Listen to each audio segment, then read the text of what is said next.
Ladies and gentlemen, it is I, the diligent vigilant. Wait, let me do it. Okay, oh, you want to do it. All right. Where's this is my camera? Yeah. Ladies and gentlemen, it is him. The diligent, vigilant, meticulous, sagacious, conscientious, analytical, methodical individual. The chiseled Adonis. But you already knew that. I am the serial entrepreneur, Filipino prince, tycoon. Rene Lacade, and we are Assiduous. Oh. All right, how'd you like that? That felt good. I felt like you a little bit. Did it roll off the tongue? Yeah, it rolled off the tongue a little bit too well.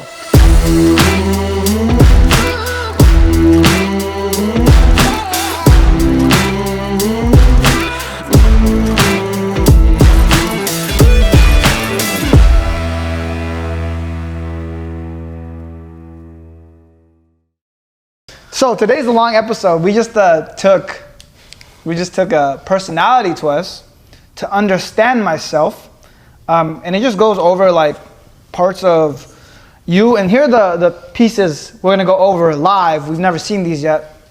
It's gonna go over the results. So it goes your agreeableness, your compassion and politeness, your conscientiousness, your industriousness and orderliness, your extroversion, your enthusiasm and assertiveness, your neuroticism, your withdrawal and volatility, and your openness, your intellect and aesthetics. So I guess we could start from the beginning. And I guess, David, what would you say that, David's our producer, by the way. David, what would you say that these all determine, like these things? These are just the core characteristics of your personality and how you manage relationships and how they involve you in other relationships. So these are your core characteristics of your personality. Okay. Cool. So, I mean, we can start the first one, agreeableness. How agreeable you are. I mean, what did you get on that? My score was 39. Okay. 39 on agreeableness, and it was moderately low. Okay. So I was in the 39th percentile. And that's 39 out of 100. Out of 100. 39 out of 100, which is crazy because my agreeableness says very low. My agreeableness was in the 6th percentile. Ah, okay. So that means I'm not agreeable at all, which is interesting. And then I guess the second one, and I guess this is corresponding to how successful you are in life, like how you approach life, how you handle life. The first aspect of agreeableness was compassion. This is a whole long thing, but it said, there are large differences between men and women in terms of spontaneous interests, and these also appear associated with agreeableness. Agreeable people, caring as they do for others, are more likely to enter professions associated with people, such as teaching and nursing, which are dominated by women. Disagreeable people, by contrast, appear to prefer systematizing over empathizing and are more interested in things, machines, and technology. In consequence, professions such as engineering and trades associated with machinery tend to be dominated by relatively disagreeable men. So, I guess I would be a good engineer. Yeah, I guess so. Compassion, what did you get for compassion? For compassion, I got 40, I'm in the 48th percentile. Damn, you're a lot nicer. I'm like in the middle. I'm finding that like my compassion says low. Ah, okay. I'm in the 16th percentile for compassion. Interesting. Why is that? Because it says here, much less compassionate people are not primarily oriented towards the problems of other people or other living things. They're less swayed by cuteness. And I can agree to that. I think for me, I don't give a fuck about like what your problems are. Like everyone has their own problems. Like deal with it, you know. Mm-hmm. Yeah, for me personally, I like the fact that 48 seems right. That just seems right. I'm in the middle. I can give a fuck, but at the same time, I cannot give a fuck. And it says here, like people with compassion, high in compassion, they are willing to make other people. They are willing to make other people experience negative emotion by engaging in conflict and competition. So I like conflict and competition. Yeah, me too. Yeah. I worked my entire adolescence in being confrontational. They like to win and will engage in confrontation. So I think their politeness, I'm exceptionally low in politeness. I'm interesting. I'm bottom 4%. I'm at the 32nd percentile. People who are low in politeness challenge and confront authority. I love that because that's 100% me. I don't like cops. I don't like teachers. Don't like school. I don't like bosses. When I had a job, bro, I fucking hated it. I would not listen to anybody. So I can 100% see that. Interesting. See, I like order and structure, but I like to be in control of the order and structure.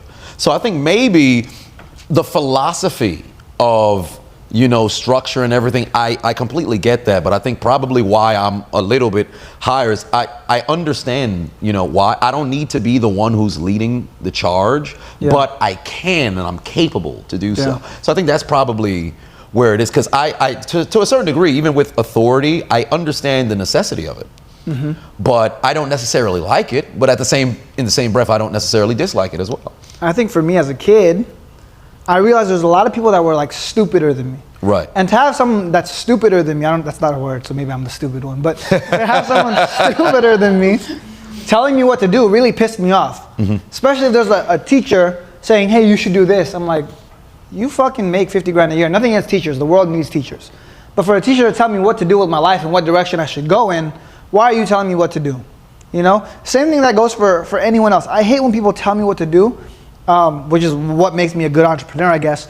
But at the end of the day, I think I will never have someone, it's like having a dumb person trying to teach you math, or a poor person trying to teach you finances, or a fat person trying to be your fitness trainer. Like, I just refuse authority that way. I think, and with authority, me as a child, I had similar experience where if it was a teacher telling me like how I'm supposed, in math, because that was always my favorite subject. So I used to have fun, you're right, I'm a dork, but I used to have fun with long division was my favorite. That and multiplication were my favorite portions of math, right? I don't want to get into super math and everything, right? But what I enjoyed about it was, we can all come to a same conclusion, but we could come to the conclusion differently. Like, people had different systems in how they would do division. So I used to always look at the people next to me like, okay, I'll figure out what the answer is, but how can we get there differently?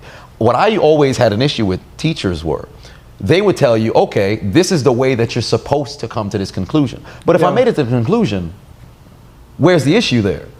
I may have gotten there faster than you. I may have taken a little bit longer to get to there than you, but we both got to the same conclusion. So I'm not incorrect. And you can't tell me my process is incorrect because we came to the same conclusion. Right. So it's almost as if, imagine, you know, we're going to a destination. You take the GPS, I go off, you know, top of my head or whatever the case may be. We both arrive at the destination. The goal was to make it to the destination. Our processes may be different, but we both made it there. Therefore, I'm capable of making it to the destination. When you then challenge my process to make it there, I now look at it like, okay, you're trying to impose, I don't want to say your worldview, but you're imposing your systems upon me, because what makes your system better than mine? I think that's the problem with the education system too. It's like they're designed, someone told me this and it stuck with me. The school system, at least in the United States, it's built to get you to become an employee. Yep, because if you think about it, the bells that ring at schools, it's just a shift change in a factory. Right. Right? So you go to school, so they teach you, hey, you work your shift, you change shifts, all it is just shift changes. So they get you to comply, they get you to listen, they're preparing you for the workforce, because that's what they need, right? The school system, they need worker bees and drones to work after you do school. So I think that's the issue, because they don't like your free thought. Right. Free thought is not, a school is not a place for free thought. A school is a place where you have to think like this, you have to get to this conclusion, but you have to do it our way instead of having your own way. Because I can relate to that 100%. Yeah, it was very frustrating, because I would sit there, I'm like, all right, even when in English classes where it's open-ended, so there's multiple choice or whatever, but I used to love open-ended questions. So I'd be sitting there like, all right, we all read the same chapter. We all have different perspective and perception on what was written in that chapter. So when my output now is this conclusion, your output is that conclusion, but the answer to the question is completely different than mine, but how can you say what I perceived, what was in the text was off? Because it all comes down to perception. I think about it, it's completely subjective. Exactly. So like obviously the way you spell things, there's a certain way. So if someone turns in an English paper all fucking misspelled, that deserves a bad grade. Exactly, punctuate, yeah. But if someone puts something spelled perfectly, how can you grade something if there's different interpretations of it? Like, think about a book that has a rereadable like kind of quality about it, rereadable. It's more rereadable, right? You could always go back and revisit, like a book like Think and Grow Rich. Right. There's people who have read that 100 times over and they found something new. The Bible. People will read that 100 times over, 1,000 times over, you find something new. So when I was in school and we would have like questionnaires about different sort of things, we'd be quizzed, we'd be tested on these books or whatever the case is, and there's one answer, right? But it's in an open-ended form. I always had a problem with that. Like multiple choice, I get it, right? I get it. You have to choose one of the 4. They're gonna put 3 that's incorrect. They'll have 1 or 2 that seems somewhat close to what the answer is, but then they have a right answer. But when it's open-ended and you tell me there's only one answer, we got problems. Right. We got problems, especially if it's based on, like if it's based in truth and then falsities, then I understand that. But if it's a matter of perception, you can't tell somebody the way I perceive something, the way you perceive something. You're completely, incorrect. I think there's a problem there. Well, so this is my view on life. A lot of people like to argue about things based on opinion, right? I try to avoid all these conversations because they usually go nowhere. I try to base every single thing I do on something that's quantifiable. I think that's something you can track, like a metric. Good example, success. People are like, oh, well, success is not just money. So let's just talk financial success then. If I could say I'm more successful than someone, people love to be like, well, no, I'm happier than you. There's no measure of that. I know for a fact I have more money than some people. That makes me more successful, right? That's one quantifiable way. Another way is like body fat, the amount of body fat you have. That's one quantifiable way. I think people live in these ideas too much and they don't have the concrete stuff, and because of that their view on life is so skewed because they don't have any concrete ideas on anything, and anything could be anything. They can say I'm successful, they're homeless, right? Because they have no quantifiable metric to then be like, this is why I'm successful. There's nothing to measure their success. And that's why they base it down to material. That's why you could see somebody who's like, you're damn near living in Section 8. You're in a situation where you're couch surfing, but you've got a luxurious car. You've got all of the jewels. You've got all of these different things where you use your wages to go get what makes you appear successful. That's where the whole fake it till you make it sort of thing. I'm gonna try something on Instagram, right? Where I'm gonna start to lifestyle market. I've never lifestyle market, right? Because I always thought, I've got nothing to market. What makes you wanna do it? What makes me wanna do it is, I think I could do it from a flip side, because there's a lot of people who are broke trying to look rich. Now, I'm not saying that I'm rich, but what if I was somebody who's rich, who tried to look broke? So the way I'll do it is not to post like, oh man, I'm over here, we homeless, we in cars, baby. Not something like that, but I would take photos in different locations, but the caption would be the reverse. So rather than me being like, hey, this life could be yours, I'll be like, oh no, I'm in front of a private jet. This not even, I just happened to put this over here, this CGI. I do it in reverse to where the caption is like the everyday man kind of caption, but the photo is that of somebody who's living at the top or something like that. So that it's almost like it's been done before. No, I'm sure it has. I'm sure it has. By this guy right here. Oh, really? Okay. Oh, one of my pictures on Instagram, actually, it's funny. It's me standing in front of a mansion here in Miami, and an exotic car right next to me, like a super expensive, like $500,000 car. And my caption is, I don't own any of these things, I just have rich friends. And this picture's cool as fuck. So if I flip it, I'm like, man, I don't have any rich friends. I broke into their complex. I broke into the complex for a photo. I just keep going with it to where soon enough people are, you can't keep getting away with this. Maybe you do have it. Maybe you are rich. Maybe I'm not. Nobody will know. So I think I like to exist in that ominous kind of, well, not ominous, but I would say, have the mystique sort of situation. It's very a lot of ambiguity in how I live my life. I think if I do something like that, it'll go somewhere. I think that's a good idea. I think too many people now, like, I talk about this a lot. Social media is the land of lies. You cannot believe anything you see on social media anymore, especially when it comes to, because think about it, guys, they use social media as a way to meet girls. So what are they gonna post on their social media? It's literally just all them fucking flexing. Rented cars, fake watches, fake jewelry, fake everything. The entire life is fake. I've met guys, like there was a guy on social media, he's posting all this expensive stuff. Meet him in real life, and this is funny, I walked into a car dealership and he was there working at the dealership in uniform and everything. I'm like, wait a minute, I've seen you on social media. He's like, yeah, I'm a car broker on the side. I'm like, it's not what it looks like on social media. Like, do they know you work a 9 to 5? Right? There was a joke. It was like, I saw it on Twitter. Someone was like, just ordered Uber Eats, and the guy that dropped my thing off is this guy, and they tagged the guy. Oh, damn. Yeah. Yeah, that's tough, especially because there's nothing wrong with working the 9 to 5. There's nothing wrong with having it, but if you put out the message like, oh man, I'm so much better than this, I'm doing all, so why would you do this if you're still doing it? Everyone is afraid to be themselves. They want to be someone else. Right.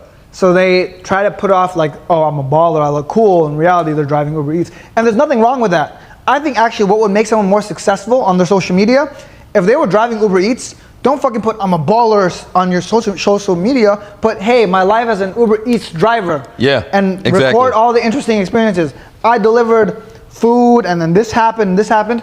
You would literally, people are interested in that. Right, because you would legitimately be the baller off of Uber Eats. Yeah. I became a baller by doing Uber Eats. Because everything else is played. Yeah. And then you trying to compete with someone that actually has it, you're never going to win in that market. Dude, and I always talk about people just record your experience, your everyday things, your hobbies, make that monetizable. Yeah. So, okay, if you enjoy sitting in front of the makeup chair, or I should say sitting in the makeup chair in front of the mirror, you just love beating your face, as the terminology is, find a way to just document that. Yeah. This is what I had to buy to go and put on this face. If people are gonna, every post that you put up there, you got random individuals outside of your own friends come to your page and they're like, oh my God, you look amazing. This is great.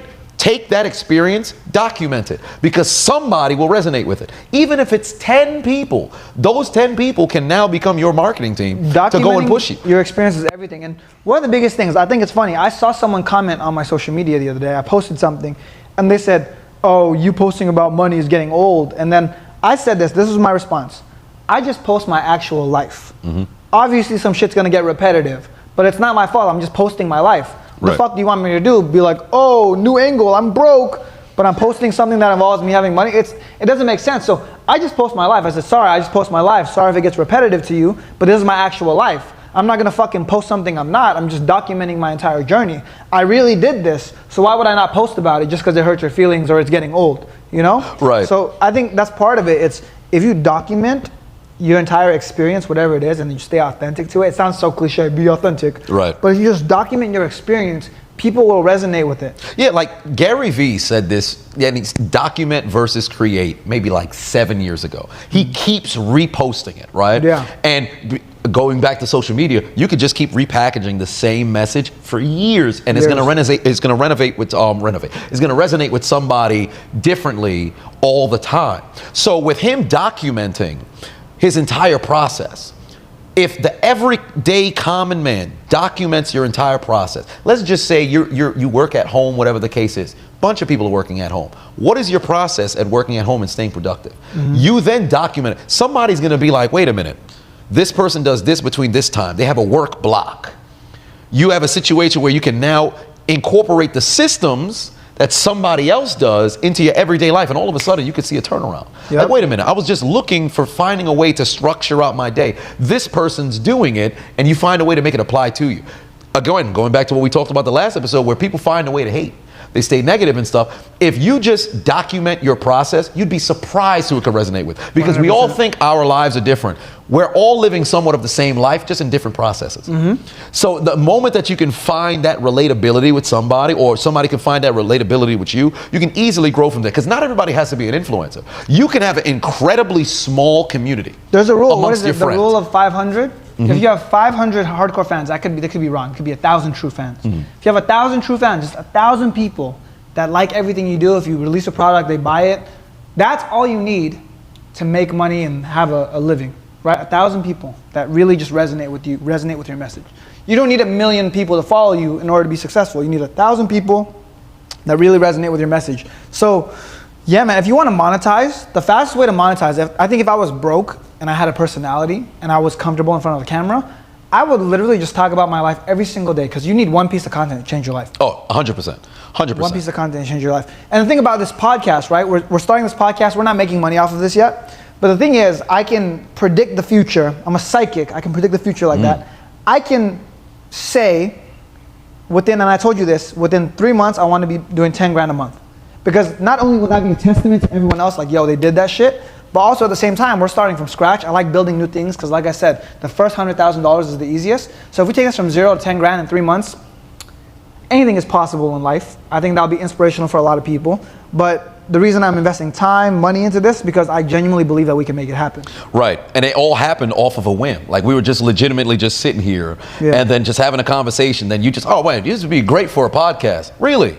Huh? All right, fuck it, let's do it. And then within weeks, here we are. You just take a thought, you make it happen, and then here you are. And legitimately, throughout the entire thing, we could document the day-to-day, the behind-the-scenes and stuff like that. There's so many different things that can go into it. Right. You know? So then going back to people just documenting their days, no matter what it is that you do, just even if you don't even post it, you keep it for yourself. You keep a video log for yourself. You just go back and you watch it. Because why not have something you could revisit 20 years down the line? Yeah. Like imagine having a conversation with your children. Like, oh man, yeah, I used to do this in my 20s. No, you didn't really. All right, let me pull up a video log. Because how many times our parents would say something like, oh man, when I used to go to school, I had to scale a mountain in order to make it to my first grade class. Imagine if they had that on video. Mm-hmm. You could never say anything to them. Well, the cool part now, I keep receipts for everything. I'm the receipt guy. Because for me, it's almost like, I want to be able to say things.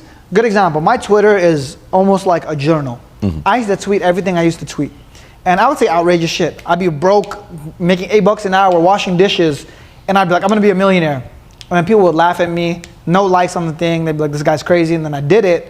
And now I could always go back to it and be like, yo, check this out, fuck you, I did it, right? So the amazing part about social media is now everything is documented, everything shows. There is no longer this fake storytelling. It's all documented, you can see it, right? It's all written almost. Yeah, 100%. Now it makes me wonder about people's performance, right? Like if you really think about performance, like with how people work towards something, and then when they get there, there's a change, I think, mentally. And we talked about this before, especially as it pertains to guys, right?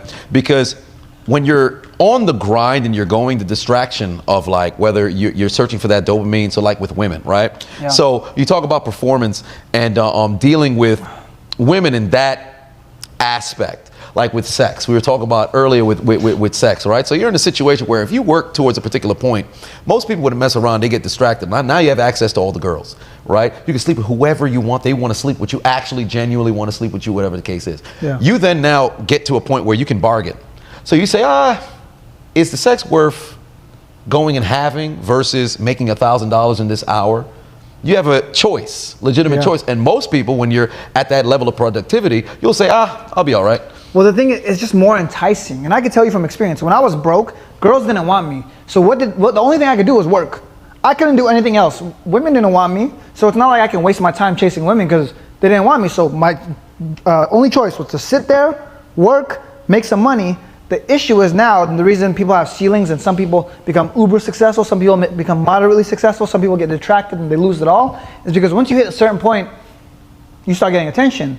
I think when I made $1 million, it was a lot easier. Like all of a sudden, I wasn't just that guy, I was like cute all of a sudden. Women thought I was hot all of a sudden. I was interesting, they would laugh at my jokes. And it's not because I just became more handsome or funnier, developed personality, maybe a little bit, but it's because I worked really hard, proved myself, made some money, and I think that's what women look for. So naturally, they're there, and it's more of a distraction now. And before, I wanted the women when I was broke, so I worked, but now that I could get them, it was almost like, am I gonna let this detract me from my mission, right? Because this is gonna take a lot of my time, versus me working, making $1,000, and continuing to go and level up.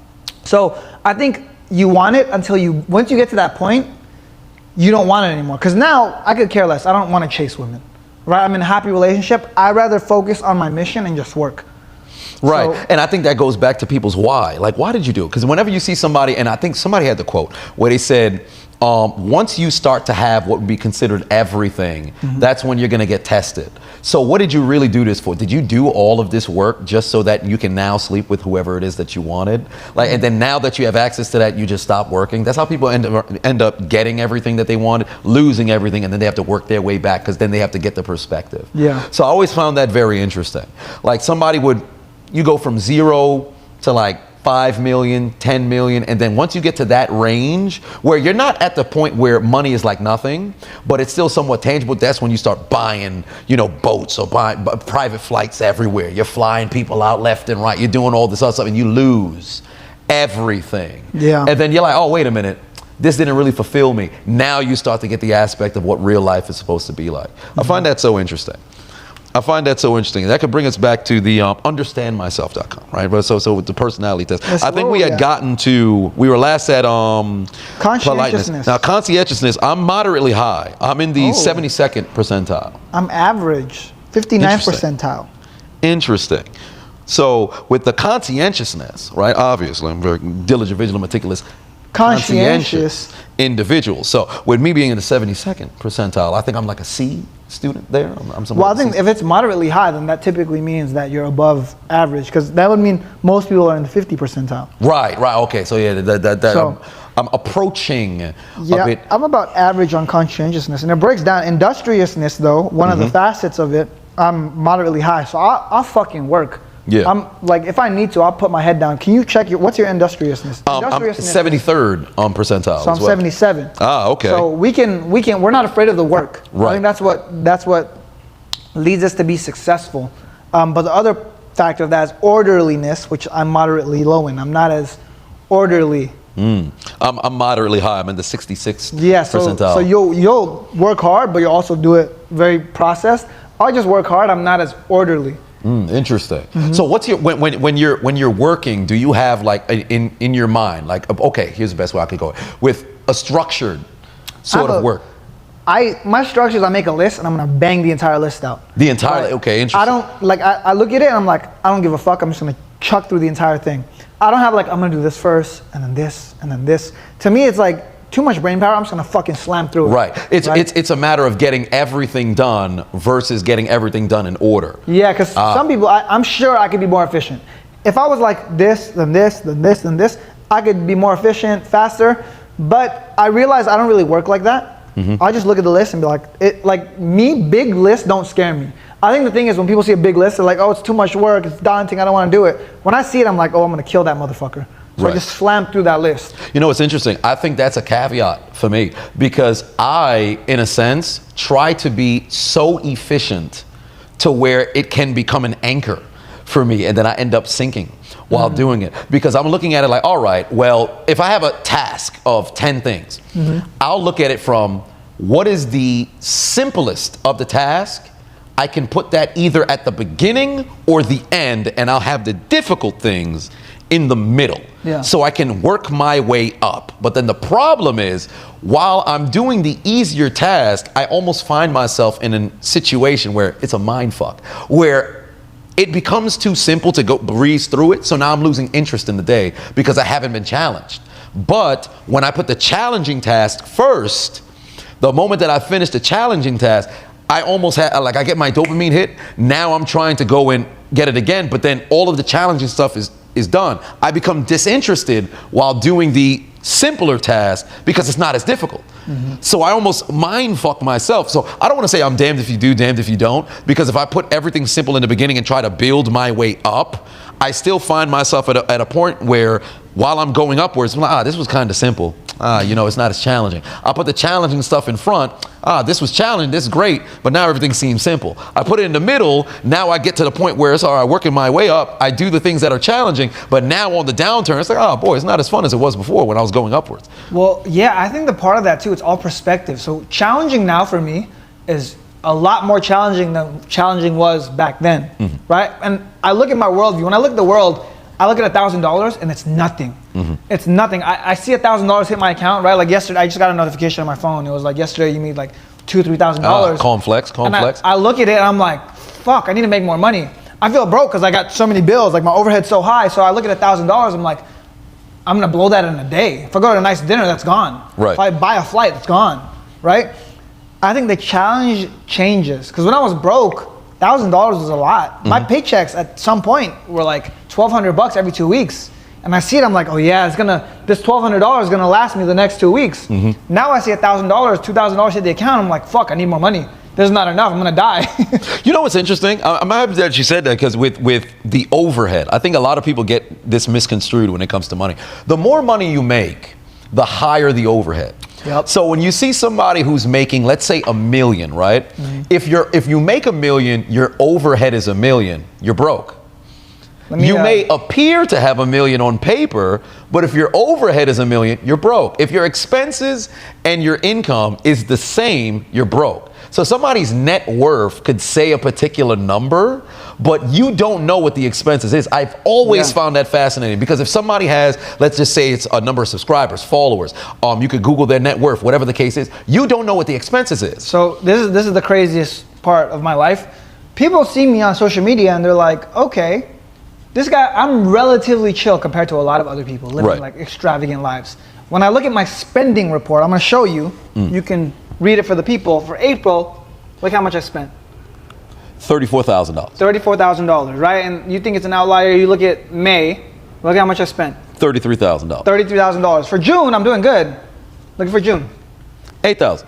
$9,000. Yeah, about 8.7, around there. Yep. When I look at this, I think, holy shit, how did I get, because I'm being broke, I was like, I just need to make 20 grand a month. If I can make 20 grand a month, I will have a nice place to live, I'll have a nice car, I have a nice everything. Yeah. Right? That's all I need to make money. But then I realized, I think I failed to realize there's little luxuries in life that cost a lot of money.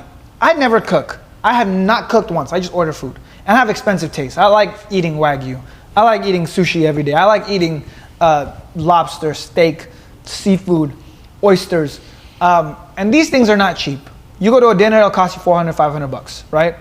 I like living in a nice place. You don't realize how expensive rent is, because the rent is about a third of that already. Right. So I think 20 grand, that's gonna be great, because my rent at the time was, I think I lived with a roommate, my rent was $1,200. Right. So I'm thinking my rent's gonna be 4 grand, I'm gonna have a really nice place. But then when you have that 4 grand, you're like, oh, this is not nice compared to that fucking place over there. Right. So eventually you just start cambering up. And then now I'm spending 33 grand a month just to live. I'm not doing nothing crazy. I'm traveling a little bit, I'm having lunch, I'm living in a nice place. $33,000 a month is now my normal. Right. Whereas in the past it was, 20 grand a month, I'll be good. Now I need $33,000 just to live. And if you look at it, and if you try to quantify it, in 2 months, you've spent in regular overhead. This not even, is that attributing business, or that's just a regular? So this is just your regular day-to-day life, right? Yeah. Your personal, right? Nearly $70,000 in 2 months. That's the above average American salary, right? So now that goes back to, what is the life that you achieve, you're striving for? Like if you ask somebody, what is your dream life, right? And they could list off what it is. I want this kind of car, I want this kind of house, I want my children to be doing this, I want my day-to-day to look like this. All right, cool. What's your expenses gonna look like? Nobody thinks about that. And nobody thinks about that. I don't think people realize what actual expenses look like. Right. Because, like I said, I thought 20 grand was gonna be fine, because at the time, I was making 5-6 grand a month, and I was surviving. So I was like, yo, if I make 4 times as much, you know how much I can do with that money? And then I realized a lot more comes with it. Right. Because you can't just live in a place like this and be frugal like how I was. Like theoretically, I can live here and then cook every single meal, eat ramen noodles, and be a little bit frugal. Mm-hmm. It doesn't match, because once you upgrade an aspect of your life, the rest has to follow. Yeah, it has to be congruent. Yeah. And then the craziest part about that is, even now, I feel like, okay, if I get to, I don't know, 150 grand a month, now I could live in a nicer place, be good. Because no matter what, right, if I was broke, you're only in proximity to those right above you. Right. You're never gonna be, like, there was no way when I was making 5-6 grand a month, I'm gonna be around people making $1 million a month. Mm-hmm. Because there was no correlation there. So me making that much money, the best I could see was those guys living in like apartments that were 3 grand a month, 4 grand a month. That was my idea of successful. But then when I made that 3-4 grand a month, I see guys that are in apartments that are like 9-10 grand a month. Mm-hmm. And I'm like, okay, that's gonna be better. Now I see people, like one of my friends, he pays $30-something thousand a month in rent. Yep. Sick place, sick penthouse. And I'm like, okay, this is the next level. But no matter what, because he can go and see someone in a house on one of these houses in South Beach on Star Island. We could see it from right here. He can be in one of those $100,000 a month houses and think that's the next level for me. Right. And you constantly, it's like you have to find what works for you. Because there's a lot of people who will be like, oh boy, what? You're spending $30,000 just to be able to live per month. But you would be surprised the type of lifestyle that one may want. It may be that they just don't want to spend that much money. Yeah. But if you look at it like, all right, cool. If you want to be in the location where you're spending, like, let's just say your total overhead was at like 10K. You have to then set the parameter of what is it that you're going to have to earn on a yearly basis to be able to maintain that. Right. And then you have to go out and go get that, because those bills are going to exist. Unless, like, let's say you buy a house outright, then the only thing you have to worry about is property taxes, depending on where your location is. But then you're still in a situation where you still have overhead every single month. And the thing is, I get a lot of comments when I tell people how much I spend. They're like, "Oh, you're stupid. I want to do that." I'm like, "Well, first of all, you can't do it. Right. I spend your entire year's salary in a month. So first of all, you can't do it. But secondly, it's like, how the fuck do you know? You've never made this much money." Because I can guarantee, no matter what, if they're struggling with how much, they're like, "Oh, I just want a simple life." They don't make the money, so they don't know. Exactly. It's hard. Like, if someone richer than me saw that and was like, "Oh, you're stupid," okay, understandable. But the comments typically come from people that have never done it. And they'll always hate on people spending more money. And at the end of the day, it's like, trust me, I've been in your position. And it's hard to explain that to them. They don't get it until until you get there. It's like when people, man, money, if I just had money, life would be amazing. And then you get the money, you're like, wait a minute. Yeah, it's not as amazing as I thought it was going to be. So I have a question. Have you splurged on anything recently? On outside of travel experiences, I don't think there's been anything in particular that I have like did a large purchase on something. No, okay, I got a good one. I had a mastermind at my house. I was charging people $3-4 grand to come. Some people paid $10,000. Yes. You paid that. I think it was three grand, right? I sent you an invoice for $3,000. You paid it. That's kind of how we connected. Immediately. You paid it immediately. When you were broke, when you had 50 bucks in your account, could you ever envision yourself spending $3,000 to come somewhere on a week, just come to Miami on a weekend? Fuck no. Ain't no way in hell. 100%. When I was broke, spending $100 took a mental battle. Like I'm legit, where you know how people have like the meme where it's like you have the angel over here, the devil over there, and you're just going back and forth. Maybe you should spend this money. No, you shouldn't. You're broke, baby. So you're going back and forth about what's going on. When I was completely broke, where I had to rob Peter to pay Paul, pretty much. And I'm in a situation where I'm just like, oh boy, I don't think I would ever spend $2,000 in one shot. I would never do something like this. It wasn't until I expanded my horizons, because I knew there was more to life that's out there. Yeah. So in order to get there, you have to step out of your comfort zone. You have to step out of your bubble. You said something really profound. You said, I've changed my relationship with money. I changed my relationship with money, because money is just a form of exchange, but money can get you access. Money can get you freedom. Money can get you in different particular kind of rooms, because you never know who you're going to meet, because life is all about relationships. So how can I try to get to, how can I be in a position where I want to make I want to make like 30,000 a month. I want to make 50,000 a month. I want to make 100,000 a month. I want to get to, 50 million or whatever, if I don't get around those people. Because how are you going to get around those people if you don't spend that kind of money? How do you expect to make $50,000 in one day if you're not willing to spend that? A lot of people will say, man, I want to be a millionaire. Are you prepared to spend $1 million? If you're in a situation where you say, all right, cool, I want to make $100,000, are you prepared to spend $100,000? Because people don't realize that they think millionaires, they just make $1 million, they don't spend anything. Millionaires are spending hundreds of thousands of dollars. Hundreds of thousands of dollars. And whenever you hear like people say, oh, my mentor, you think those mentors aren't getting paid by those individuals? Like, all right, I just met this damn wizard, in a sauna or something, and now they're giving me nothing but free game and everything. No, oftentimes they paid for those mentors, and it's not just the mentor themselves, it's their network and the environment. So me coming here, and I think the biggest expense, actually not as comes to me, the biggest expense I ever did was $30,000. $30,000 to join a mentorship, to get around a bunch of different people. And it wasn't just because of the individual. Now, granted, did I have it to where it's $30,000, that's not a problem. I'm still making the transaction like, oh, Jesus Christ, this is going to be something. But I looked at it like, you know what, I'll get a bigger payoff from one, the experience of spending that money, two, the environment of the people that I get around, and then three, the accountability. Because for one, there's no way I can spend that amount and then not work to get that back. Yeah. Because unless you're in a situation where, let's just say you spent $50,000 in a day, right? And you're like, all right, I could spend something like that. You have to get to a certain point to where you can make that kind of decision. There's some people in crippling debt who spent that money and they're like, you know what, I'll pay for it later or whatever. And they're in a very difficult situation. But when you're somebody where you really want to work towards something, you spend that kind of money. You do that in your mind. You're thinking, all right, I'm going to get to a particular kind of life where I can do this and not even think twice about it. Well, the thing is, if you want to grow, growth doesn't come from comfort zones. You have to get comfortable being uncomfortable. Right. That's really what it is, because the people that make the most money, they're the ones that are constantly pushing themselves to the limit. Same thing when you're working out. I like to use I like to compare making money to fitness, because it's typically the same thing. The same laws apply.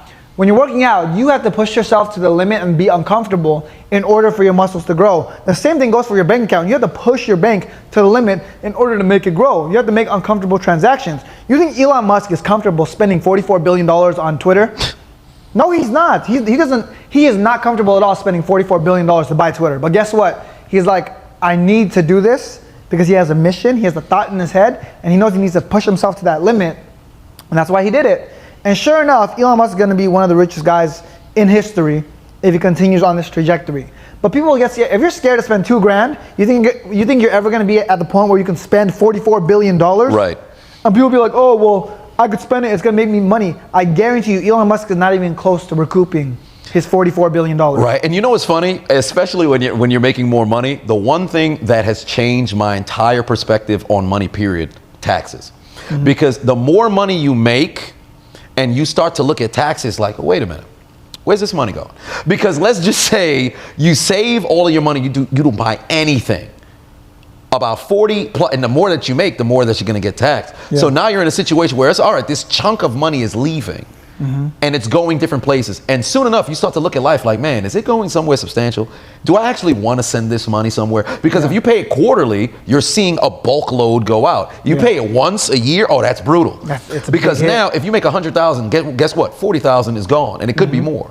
If you make $1 million, 400,000 coming, and it's going toward, it's not your lifestyle, it's not going towards your children, it's not going towards your spouse, any sort of experience, it's going towards taxes. So the easiest way to make more money, pay less taxes. So then as you get older, you start to look at taxes like, oh, wait a minute. This person ain't paid no taxes. Rather than get angry at them and say, man, why don't you just pay your tax? No, how the hell don't I pay tax? Yeah. I'd rather have that money go towards something that I actually want, or some experience that I can find to make it tax deductible, than just send that to the government. The craziest part, right, this is what people don't realize. They look at rich people and they're like, they don't pay taxes. Oh, and they complain. Here's the craziest part. They don't know how the economy works. They don't know how money works. They don't know how money circulates through the economy. Here's a great example. If I own a business, right, and I hire 10 people, these 10 employees are now paying taxes. So now the government is making more money on taxes because there's 10 employees that are making money. And we've created that money just because consumers spend money. Right. So what happens is these businesses, yeah, they might not pay a lot of taxes, but the reason they have these breaks is they're creating a bigger economy to tax. Right. Right? Would you rather tax 10% of $100, or would you rather tax 5% of $1,000? Right? It's almost a no-brainer. You're going to make more money. 10% of 1,000 is what, $10? 10% of 1,000? Or 10% of 100 is $10. Yeah. 5% of 1,000 is 50. Right? So yeah, you can get lower taxes because the piece of the pie is way bigger. That's just how money flows through the economy. And the craziest part is, in the world now, it's almost like everything's connected. You can sell something to someone from a different country. Right. Make money. You can make money from someone in a different country watching your video on YouTube. So the piece of the pie, let's see, how much does the earth cost? That's a Kanye West thing. How much money is on the planet Earth? All you have to do is get a little piece of the money on planet Earth, and you can do that with the internet now. Right. There was so much money on Earth that it's so easy, because all you have to do is take less than 1% of 1% of 1% of the money on Earth, and you're a millionaire. And you know what's funny is creativity is something that I think is lacking now, because a lot of people kind of get discouraged.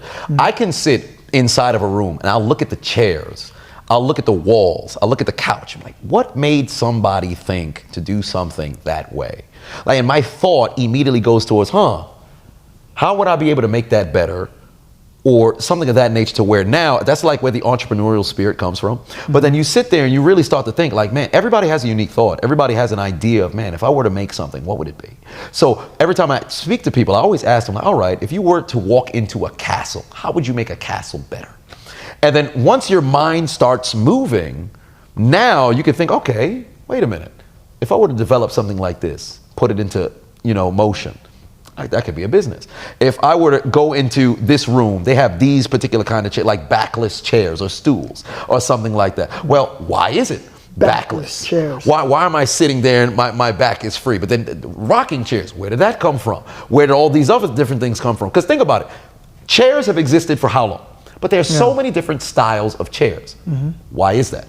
Because a lot of people are thinking of different abstract ways that you can make the same thing but differently. Like whenever they had the saying, you don't have to reinvent the wheel. Of course you don't have to reinvent the wheel, you just change the way the wheel operates. Like with cars, there's a bunch of different cars, but everybody wants a different car. Well, you know the craziest part? Sometimes it doesn't even have to change, you don't have to change the way it operates, you just have to change the perception of whatever it is. Right. Right? When you look at any brand, any company, right? You have an Android, I have an iPhone. You need to change that, by the way. Oh, no, not at all. No, in fact, you need to change it. You gotta listen. Android is the way to go. All right, I got 2 of them. What? 2 of them. Give me a second, man. All of the Android's the way to go. Listen, Samsung will always have my money. Hey, okay. What you got? I got 2 of them. Oh damn. Okay. All right. Now we're competing. I got to pull out another Android somewhere. No, but so phones, if you think about it, they operate the same. Like they operate the same way. They do the exact same things. And in fact, like a lot of the technology and a lot of things, you know, Apple uses Samsung screens. Yeah. So it's the same shit. It's just the way that it's perceived. 100%. Right? A lot of products, water. What the fuck is different with the water? Most of the time the water is just smart water, life water. They just put buzzwords in front of it and then they sell a bunch of it. Vitamin water, Gatorade, like they just change the names. Right. And the perception, and people buy it. And the funny thing, people, they draw loyalty to certain brands. People think you need a revolutionary new invention or idea. Ideas are worthless. I get fucking hundreds of people DMing me, hey, would you be interested? I have this $1 billion idea. I have this $1 million idea. We can do this together. I'm like, bro, your idea is worthless. You know why? It's in your brain. It's worthless. Ideas are worthless. Execution is where the money's at. Yep. So all of these water bottles are the same shit. All they do is just change the name, change the branding, change the angle, and that's what makes them $1 million. Yeah. Package, market it. Package, market, 100%. Package and market your thought, and then that's how it happened. Like the iPhone, that's a thought. The Android, that's a thought. This couch, it's a thought. Why you got 2 phones? Are you a drug dealer? Oh, no, not at all. You know, you got one for the plug, one for the hose. But whatever the case may be, you know, everything here is a thought. The only reason why I got another phone was I was thinking about it. I'm like, man, do I want to have, like, for one, tax purposes, if you have 2 phones, then one could be personal, one could be business, so you just write off everything on the other one. And then the reason why I had 2 was separate, like, social media. I'll keep everything on one phone, and then just only text messages, regular call on the other phone. So then this one, it'd be, all right, if this phone rings, then I know it's personal. If that phone rings, then it's business. So that way it could be separated per se, because I could find myself on social media on my phone, and I'll sit over there like, oh boy, now I'm scrolling endlessly, and I'll always catch myself because I don't go on TikTok because I'm on like my 4th account now, and then Instagram I could be on real. Yeah, I got blocked like 3 times. Yeah, it was getting ridiculous, man. Like legit, like I've been blocked everywhere, right? Why did they block you? Dude, I wish I knew. Like they was TikTok is incredibly difficult. Yeah. Right. So I can't even describe like why. Like I've been blocked everywhere. I've been blocked on collectively across social media. I probably about like 93 times now. Man, like, it's been brutal. Like I've had a total of 9 months and 3 weeks of YouTube suspension. And I thought about it, like if I never got any strikes, if I never had any warnings, if I never had any suspensions for a week, 2 weeks at a time, I probably would have already been at 1 million. My old Facebook page, I had 122,000 followers. What? They took the whole page. I had to rebuild it. I'm at like 172 right now, 1,000. My YouTube, there was a point in which I had 5 strikes on there. I had 3 community guidelines, 2 copyright ones. And then if I had just picked up, because at first they say when you get to, 3 of anything, then it's termination, but it's actually 4. So I had 2 warnings, 2 copyrights, 3 community guidelines all at the same time. So I'm literally, and I'd be going live and I'd be telling people like, hey man, listen, this is about to be it. And I've said since the beginning, I'm like, if once they take me off, that's it. Like it's gonna be one of those situations where it's like, yo, you seen me for this time period, I'm gone, I'm gone. It's like if you missed him when he was going, then that was it. What's crazy about the world now is like it's so censorship based. Yeah. Like Steve will do it, they just took him down. He had like 3 million subscribers. They took him, imagine how that fucking feels, how much of a blow that is. Brutal. Because you work years to build something, it's cash flowing you $200,000 a month, and like that, it's gone. Yeah.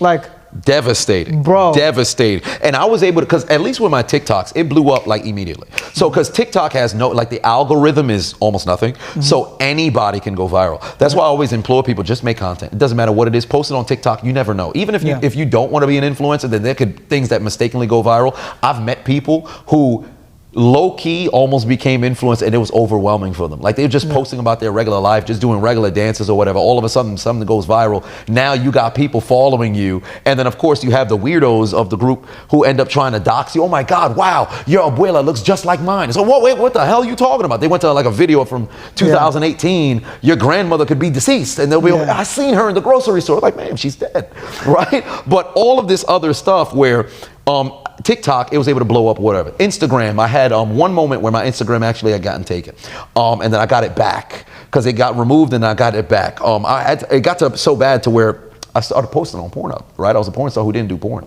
but all of that. Were you really posting on Pornhub? Yeah, I was posting my full-length videos on Pornhub. You know what's hilarious? I had 1,800 subscribers. Stop. And I think it was 1.6 million total views. I had a 500,000 viewed video. And what was hilarious about the entire situation was they had in there, when you first go and sign up, when you get to 50,000 subscribers on Pornhub, they send you a custom jacket. So what ended up being the driving force for me uploading my same videos that I upload on YouTube, upload on Instagram, everywhere, was if I can get to 50,000 subscribers and then I force Pornhub to send me a customized jacket, I would be acknowledged as a porn star who doesn't do porn. But then, and then I ended up getting taken down over there because they started, I got removed off Pornhub. You know what's hilarious? Yo, you're bad when fucking Pornhub takes you down. Dude, I got blocked on Linktree. On Linktree. It doesn't make sense. All I did was say, hey, I'm on Instagram, I'm on Twitter, you can find me on YouTube. They're like, yeah, we don't like this guy. Like, I started to get to the point where I started saying I'm social media's most wanted. And what's crazy is I don't do anything that's super outlandish or whatever. I think there's just somebody, either I got a hater or there's a bug in the system. Like, hey man, this guy's a big black guy with a huge nose. Let's take him down. So it's very weird. I don't know what the deal is, but one way or another, getting blocked on Pornhub was crazy. That's crazy. Yeah, twice. That's like saying, oh, like, yo, this is too much for us. Dude, like they sent me a video. It was like, what was it? It was non-consensual that they had. And I posted my NFL comment. It said non-consensual. Like, this is Pornhub. People, they have angles of, oh my God, don't come in my house. And they end up getting came in two ways. But one way or another, like, how are you going to... I'm posting NFL commentary. You're saying it's non-consensual on Pornhub? The reason why I got on Pornhub was because I watched Avengers Infinity War on there. Yeah. Yeah. Because you know, when I watched it in theaters, it was like 2 weeks. Dude, it was like 2 weeks after it came out. I go on Google. I'm like, man, I want to watch the movie, but I didn't feel like going to the theaters. It was like probably like 2 a.m. or something like that. So I type in Avengers Infinity War, watch for free. The fourth link was Pornhub. So I'm like, all right, I clicked on it. I thought I was going to end up watching a different kind of movie, right? I wouldn't want to see, the Hulk and Black Widow engaging in a different kind of avenging. But what ended up happening was it was a full-length movie in HD. I'm like, wait a minute, you could post movies that aren't, a little kumsa on Pornhub. So I said, okay, what if I started posting my content on there? And lo and behold, about nearly 2,000 subscribers up on there, over 1 million views, and then 2 years later, they took both of my Pornhub accounts, man. I was this close. I was this close to being a Pornhub. The personal use one ended up. No, they were both business. Because they blocked it. And then I made another one, and then they blocked that one. I'm like, oh boy, I guess I can't post it. That's crazy, man. Yeah, man, I can't. Brutal. It's weird. I don't know. Social media has never taken me down. So funny. Social media has never taken me down. The only times I've gotten taken down and I get too scared is for bullying. Like I got in trouble for bullying because people will leave hate comments. So I would just post like some shit that would make them feel bad about their lives. Right. Like there was some guy that said something, so I made fun of him. I made like a response video making fun of him, looking at his life. And it was kind of like punching down, but like, fuck it. I was feeling like extra mean that day.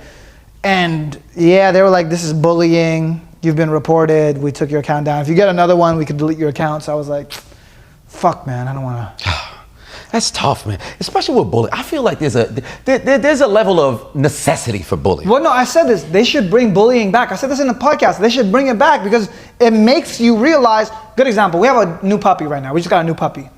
And this motherfucker thinks he runs the house. He's the smallest one in here. He's the smallest out of all 4 of us in the house. We got another puppy, me, my girl. This little guy thinks he runs the house. He bites us, he barks, he'll run around, he'll just do whatever he wants. I'm like, fuck, how do we teach him a lesson, right? And the way we teach him a lesson is we gotta bully the motherfucker. So now I let cause first we were keeping him away from the other dog, cause like, he's gonna bite him, he's gonna fuck him up. But now I'm like, you know what, fuck it, let the bullying happen. So we let him play with the big dog now, cause he needs to learn a fucking lesson. Bullying is how you teach people a lesson. If there's people, cause now in the world, people like run around, they run their mouth, they fucking comment on social media, they think they can get away with anything. Right, cause they're hiding behind a screen. But back in my day, bullying solves all that, because the second a motherfucker starts talking shit, guess what? Bullies come and they put them in their place, and it forces them to get better. Because me, I got bullied.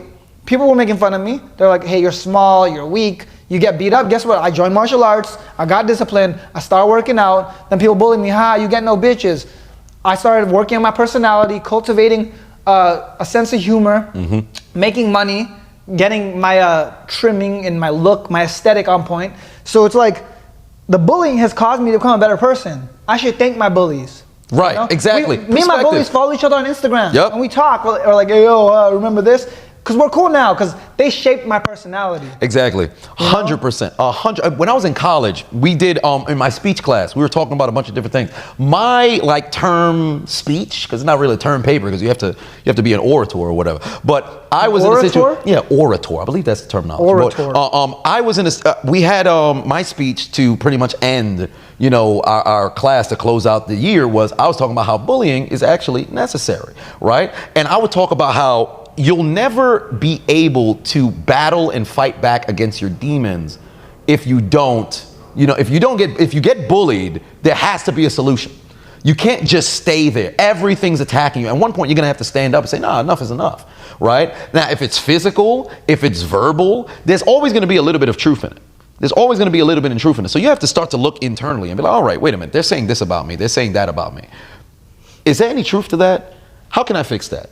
And when you're in a situation where if it's physical, if it's gonna continue, what's the alternative? You have to go and fight back, or you run away. One way or another, life is going to happen either now or further down the line where you're gonna have to face those demons. And when the bullying happens, it teaches you things about yourself.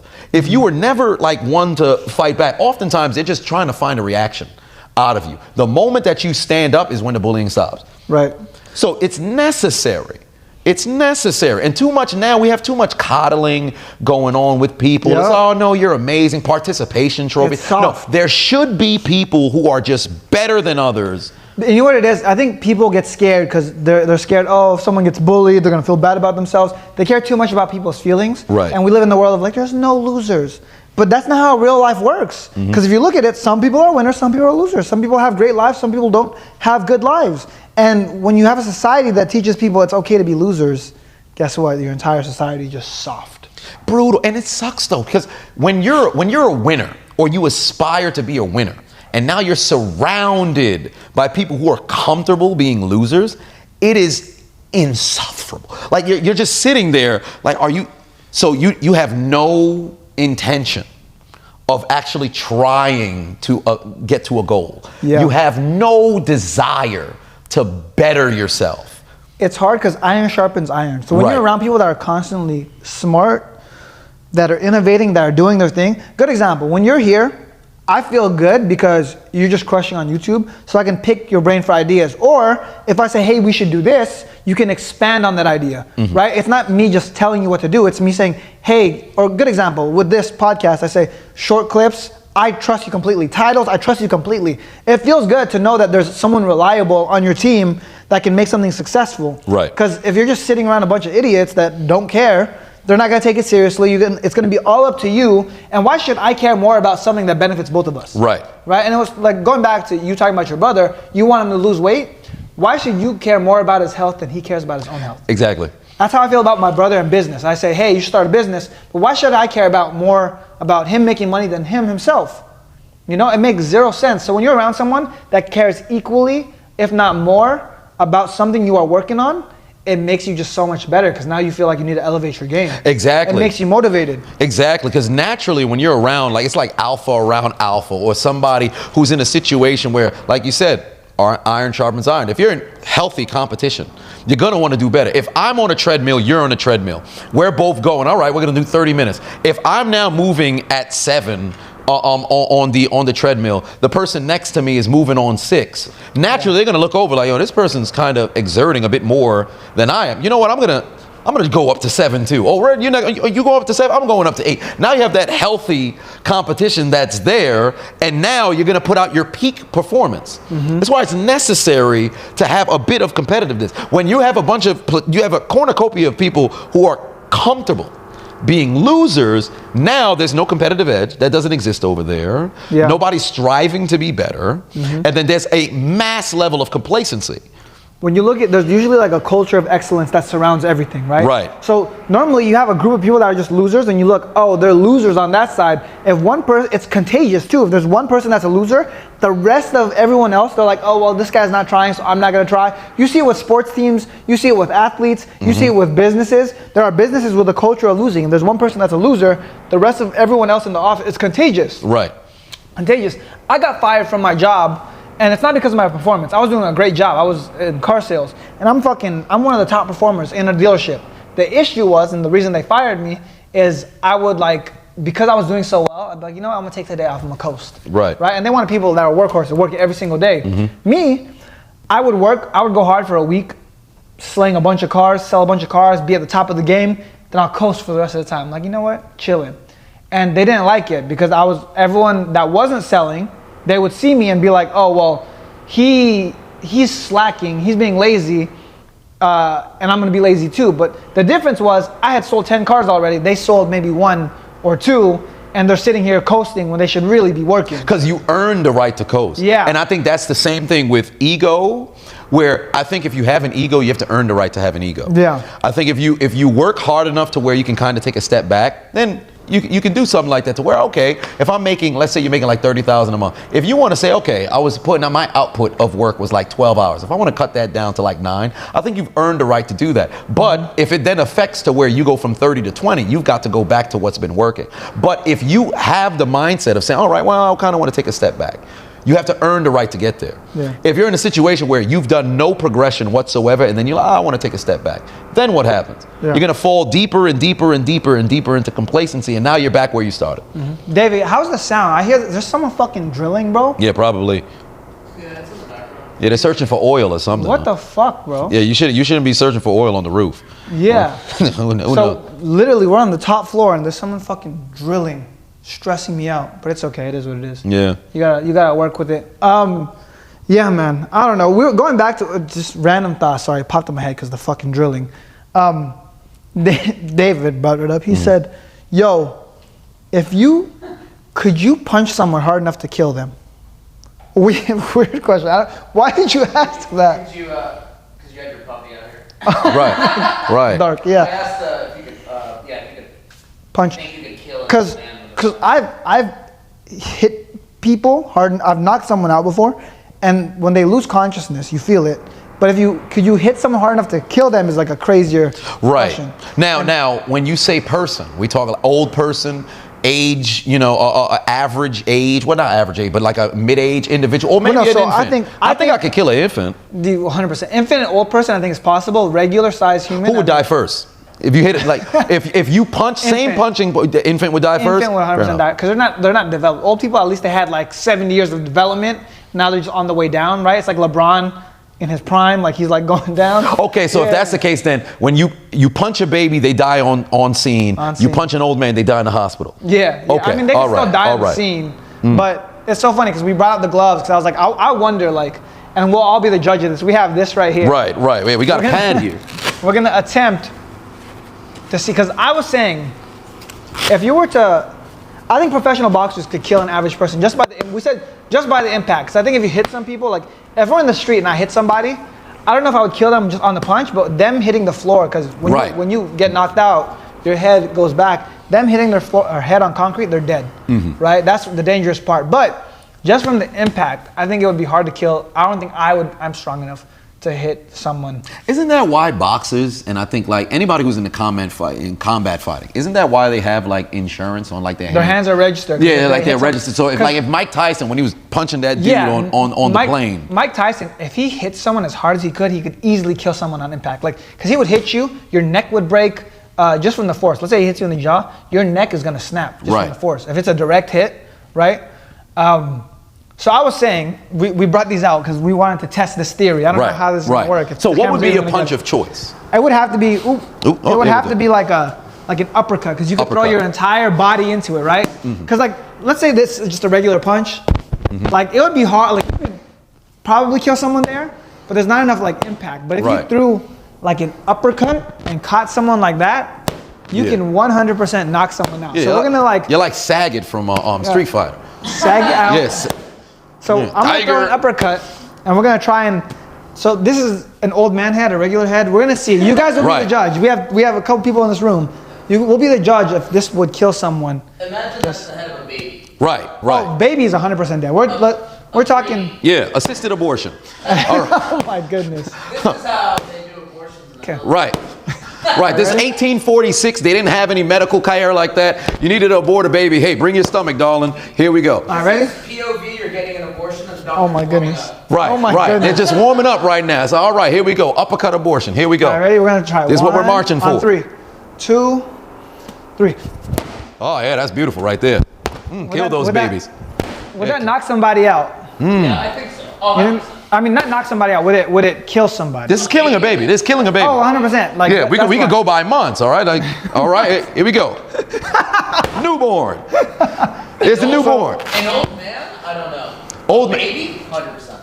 Old man. I think that would kill an old man. I think so too. On the other side of it, I think so too. You get somebody. Let's go to the senior home after this, and then we can. Yeah, just the live visual aid. You know, some people want, because assisted suicide. Right? Oh my God. Okay, let's avoid this topic just because this is gonna get us demonetized. Fair enough. We're on episode 4, so we want to avoid anything. Yeah. We don't want to go there, but that makes me wonder.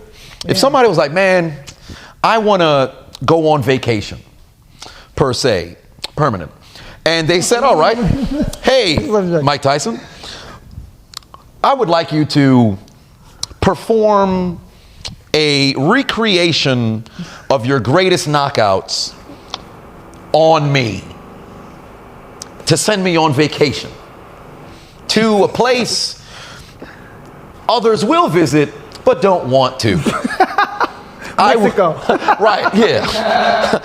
Let's go to the Gaza Strip. I actually like Mexico. Right? I've never been. I want to go see the Olmec statue with the big head statues. You're too rich to not go on vacation. You need to go on like a couple vacations, man. Yeah, I might have to. So you can practice the punch on the guy drilling. Right. Yeah, I know. Right. We'll pay him a visit. This is gonna be the drill podcast. Yeah. The Drill Podcast. Oh man! All right, you can close this out. Well, you opened it. You opened us up. You want to close this out? We can close this out. Yeah. What time is it? All right, guys. Because of the unfortunate drilling events, listen. He is the diligent, vigilant, meticulous, sagacious, conscientious, analytical, methodical individual, the chiseled Adonis. But you already knew that. I am the serial entrepreneur, Filipino prince. Tycoon. Say it again. Tycoon. We are Assiduous. Assiduous. You didn't say your name. You're Rene Lacar. You'll be all right. Rene Lacar. Yeah. They'll remember you. They'll remember you. You're the Tycoon. Tycoon.